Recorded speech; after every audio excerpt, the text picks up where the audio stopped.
ఆ ధ్యానము పిల్లలు యువతరానికి పోటీ పరీక్షలకు వెళ్ళేవాళ్ళు, చదువుకునే వాళ్ళకి, తర్వాత రకరకాల ఒత్తిళ్లకు గురయ్యేవాళ్ళు అందరూ గురవుతున్నారు. చిన్నవాడు అవుతున్నాడు, పెద్దవాడు అవుతున్నాడు. ఈ ధ్యానము దానికి మార్గదర్శనం అవుతుంది కదా, ఎంతో కొంత వాడిని మంచి మార్గంలో నడిపిస్తుంది కదా. ప్రశాంతతకి మారు పేరు ధ్యానం. ఆ ధ్యానం వల్ల ఏమవుతుందంటే ఆ ప్రశాంత చిత్తం ఏర్పడుతుంది. ముందు మీరు ప్రశాంతంగా ఉండగానే మంచి విషయాలు స్ఫురణకు వస్తాయి, మంచి నిర్ణయాలు చేసుకోగలుగుతారు. అయితే నేను పిల్లలకి చెప్పేది ఏదంటే ధ్యానం ఒక్కటే కాదండి, సమయపాలన చాలా అవసరం. ఒత్తిడి తగ్గించుకోవాలి అంటే మనం ఏ సమయానికి ఏ కార్యక్రమాన్ని చెయ్యాలనుకుంటున్నామో ఆ సమయానికి తగినట్టుగా సిద్ధం అవ్వడం నేర్చుకుంటే, ఆ కార్యక్రమం ఇవాళ నేను చెయ్యాలి కాబట్టి దానికి నేను సంసిద్ధం కావడం, ఆ సమయానికి వెళ్ళడం, ఆ సమయానికి పూర్తి చేయడం, తరువాత నేను ఎన్ని చెయ్యగలనో అన్నిటినీ ఆ రోజు ప్రణాళికలో చేర్చుకోవడం. ఎక్కువ చేర్చుకుని ఒత్తిడి పడకూడదు, తక్కువ చేర్చుకొని తమో గుణానికి వశం కాకూడదు. ఒకరోజు ఒక వ్యక్తి నిర్వహించగలిగిన వాటిని చక్కగా నిర్వహిస్తూ వెడితే ప్రశాంతంగా ఉండడం అలవాటు అవుతుంది. అది ధ్యానానికి కొనసాగింపు. అట్లా కాకుండా 23.5 గంటలు ఒత్తిడితో ఉండి అరగంట నేను ఒత్తిడి తగ్గించుకోవడానికి ధ్యానం చేస్తాను అంటే అది మంచి పద్ధతి కాదు. ఒక రోజంతా ధ్యానంగా మారేటట్టుగా చూసుకోవాలి. రివర్స్ అవ్వాలి.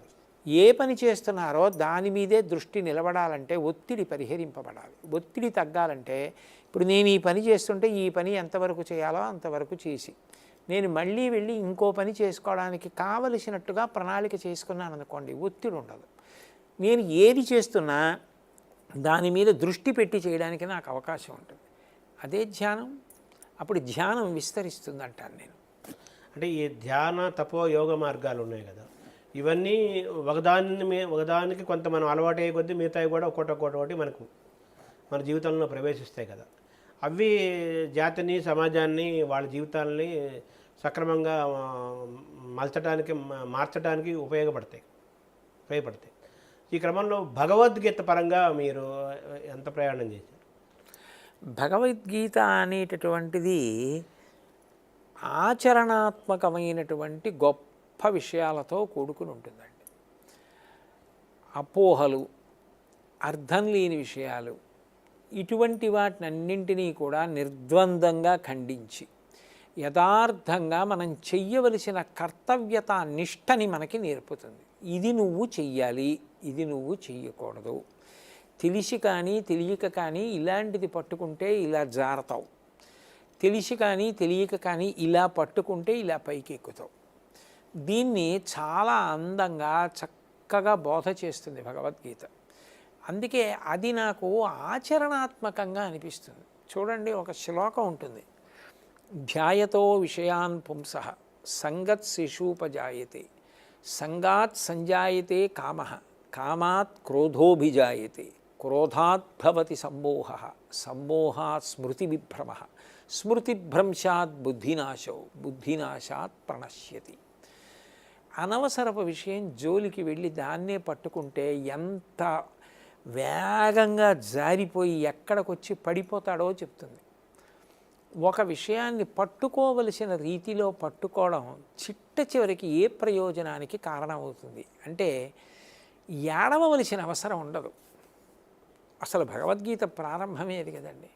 కృష్ణ భగవానుడు నోరు విప్పి మాట్లాడుతూ ప్రజ్ఞావాదాంశ్చ భాషసే గతాసూనగతాసంశ్చ నాను సూచింతి పండితాహ, ఏడవకు, నువ్వు అన్నీ తెలిసిన వాళ్ళ మాట్లాడి ఏడవకుండా ఉండడం నేర్చుకో అని మొదలుపెట్టి మళ్ళీ పూర్తి చేసేటప్పుడు సర్వధర్మాన్ పరిత్యజ్య మామేకం శరణం వ్రజ అహం త్వా సర్వపాపేభ్యో మోక్షయిష్యామి మాసుచ.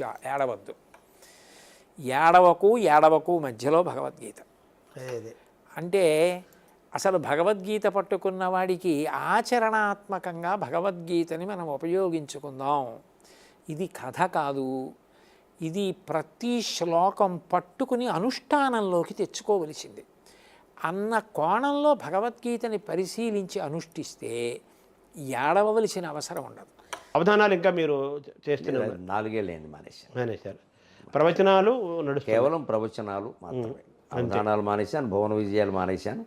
కవిత్వ రచన కూడా మానేశాను సుమారుగా. ఎప్పుడైనా మనస్సు అనిపించాలనిపిస్తే ఇంకా అమ్మవారితో భజన చెప్పుకోవడమే. మీరు సాగరకోశ కావ్యంలో చెప్పినట్టుగా మీరు ఎక్కువ మౌనాన్ని ఎక్కువ ఆశ్రయించడానికి ఎందుకు ఇష్టపడుతున్నారు సార్? ఎందుకంటే అదంతా రమణ మహర్షి ప్రభావం. ఆయన పుస్తకాలు ఎక్కువ చదవడం చేయడం. నాకు మొత్తం మీద ఏంటంటే, ఒక్క ప్రశ్నకైనా చక్కనైన జవాబు దొరకదయ్యే సృష్టి దుర్గమయ్యే. అమ్మవారితో నేను చెప్పుకున్నమాట ఇది. ఒక్క ప్రశ్నకైనా చక్కనైన జవాబు దొరకదయ్యే సృష్టి దుర్గమయ్యే ప్రశ్న లేని మౌన భావమేనయ్య మౌనం అది చెప్పదయ్యే అమ్మవారు. పోనీ కనిపించి నోరు మూసుకోరా అని చెప్తే మూసుకునేవాళ్ళం కదా, అదే మౌనం. ఇది మనమే ఊహించుకోవాలి. అందుకని నాకు ఈ సృష్టి గురించిన తత్వాలన్నీ చదివితే ఏర్పడిన అభిప్రాయం ఏమిటంటే, పూర్తి మౌనంతో ఆలోచన కూడా లేకుండా మనలోకి మనం వెడితే తప్ప ఈ తత్వం తెలియదు. ఇది గ్రంథాల వల్ల తెలిసేది కాదు. రోజుకు 4 గంటలు నేను మౌనంగా ధ్యానం చేస్తాను. కరోనాలో అలవాటైంది. కార్యక్రమాలు లేకపోవడం మీకు బాగానే కలిసి వచ్చినట్టుంది. చాలా కలిసి. 2 పిల్లలకి పెళ్ళిళ్ళు కరోనా సమయంలో అయ్యాయి. అందరికీ కరోనా సంవత్సరం మాకు కళ్యాణనామ సంవత్సరం.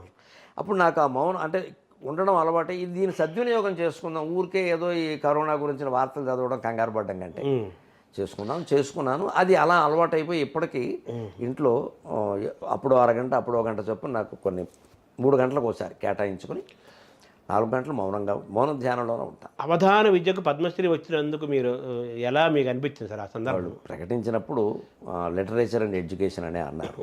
అంచేత నా అవధానాలకి, నా సాహిత్యానికి, నా ఉపాధ్యాయ వృత్తికి ఇవన్నీ దృష్టిలో పెట్టుకుని ఇచ్చారని భావించాలి. అది నేను ఒకటే అనుకున్నానంటే, మనం ఈ బిరుదులు వీటితో నిమిత్తం లేకుండా మనం భారతదేశ సేవ చేస్తున్నాం వాగ్రూపంలో. అంటే ఎప్పుడు నేను దేశభక్తికి చెప్పకుండా దైవభక్తి చెప్పాలి. అవును, మీ రూమ్లో జెండా అని చెప్పారు కదా పైన. దేశభక్తి గురించి చెప్పకుండా దైవభక్తి చెప్పాలి. సమాజానికి నువ్వేం చేసావో ముఖ్యం. పుణ్యక్షేత్రాలు తిరిగావా లేదా ముఖ్యం కాదు. 12 జ్యోతిర్లింగాలు చూడడం కంటే 10 మందికి అన్నం పెట్టడమే ముఖ్యం చెప్పాను నేను. దాని మీద విమర్శలు వచ్చినా నేను దానికే కట్టుబడి ఉన్నాను. నేను ఆ దృష్టితో చేయడం వల్ల పద్మశ్రీ రాగానే నాకు కలిగిన భావన ఏమిటంటే, మనం ఎప్పటి నుంచో భారతమాతకి సేవ చేస్తున్నాం వాగ్రూపంలో. ఆవిడ ఇప్పుడు అక్నాలెడ్జ్మెంట్ ఇచ్చింది, నీ సేవ నన్ను చేరింది. అంటే మాలో మీరు చాలా ఉపన్యాసాలు చెప్తూ, ఎందుకరా బాబు ఈ పద్యాలు పట్టుకొని తిరుగుతున్నావు, కూటిగా గుడ్డగా నాన్నగారు అనేవారు. కానీ ఈరోజు కూడు గుడ్డ ఇచ్చింది, పద్మశ్రీ కూడా ఇచ్చింది కదా. ఏమి కూడు అండి, దేశఖ్యాతి సామాన్యమైన విషయం అయింది. అవును. అదే నాకు ముగింపుగా ఒక మాట నేను చెప్పదలుచుకున్నది ఏమిటంటే, మనిషి ఎప్పుడు తన కృషి మీదే తను ఆధారపడాలి. గ్రహస్థితి కాదు, దైవం మీద కాదు. కానీ దైవం మీద పరిపూర్ణ విశ్వాసం ఉండాలి. ఈ కృషి కూడా శక్తే కదా. శక్తి అంటే అమ్మవారే కదండి. అంతే. పురుష ప్రయత్నానికి దైవానుగ్రహం తేడా ఎందుకుంటుంది?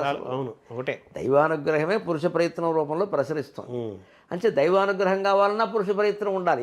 ఇది వృత్తాకారం. అది ఇప్పుడు ఇచ్ఛాశక్తి, జ్ఞానశక్తి, క్రియాశక్తి స్వరూపిణి అంటారు. అంటే మరి దైవానుగ్రహం రావాలంటే ఈ 3 మీరే చేయాలి కదా. మీరు ఇచ్చే లేకుండా ఆ ఇచ్చ కూడా దేవుడు కలిగించాలంటే ఎలాగా? అది వాడిగా కోరిక కలగాలి. ఆ కోరిక సాధించడానికి కావాల్సిన జ్ఞానం కలగాలి. దాన్ని సాధించే క్రియత్వం కలగాలి. తన ప్రయత్నం తాను చేస్తూనే పూర్తిగా నిరాశ పడకుండా కాలం గురించి వేచి చూస్తూ దైవాన్ని నమ్ముకుని ఉంటే అద్భుతాలు జరుగుతాయి, అనుమానం లేదు. తర్వాత ఇప్పుడు అవధానులు చాలామంది వస్తున్నారు, చూస్తున్నాము. కానీ అవధానం సారవంతంగా, శక్తివంతంగా, పాండితీ గరిమతో ఉండాలి అంటే అవధాన విద్యను మనం ఎలా మనం మీరు సూచించేది? వాళ్ళని బాగా చదవమనండి ముందు. నేను నన్ను కలిసిన వాళ్ళకి అదే చెబుతాను. ఇప్పుడు కొంచెం షార్ట్ బెనిఫిట్లు అలవాటు అయ్యాయి కదా. తొందరగా ఏదో చేసేద్దాం, తొందరగా 4 అష్టావధానాలు చేయగానే శతావధానం చేశాడు. 50 చేసే వరకు నాకు ఆ ధైర్యం రాలేదు. అవును. ఇంకా కొంతమంది వేరే అవధానాలను విచారణ చేస్తే మీరు 200 అయ్యాక శతావధానం చేసిన వాళ్ళు కూడా ఉన్నారు. దానికి వీళ్ళు 4 చేయగానే ఏదో చతురానన, పంచానన, షడానన అని బిరుదాలు ఇచ్చేయడం, అక్కడి నుంచి శతావధానం ఉండడం, ఒకటి అయిపోగానే టైటిల్ ఒకటి పెట్టుకుని కూర్చోవడం, ఈ కక్కుర్తి పనులు కాకుండా పూర్వ అవధానాలను, అందులో ఇప్పుడు అవధానాలు అందరికీ పుస్తకాలు కూడా వచ్చాయి, అందుబాటులో ఉన్నాయి కదా, శుభ్రంగా చదివి చేస్తే కూడా అందుబాటులో ఉన్నాయి కదా. ఏ సమస్య ఎలా చేయొచ్చు తెలుసుకోవచ్చు. దానివల్ల విద్వత్తు పెరుగుతుంది. ఎంతసేపు కార్యక్రమం ఉన్నప్పుడు ఆలోచించడం కాదు, అలా చేస్తే బాగుంటుంది.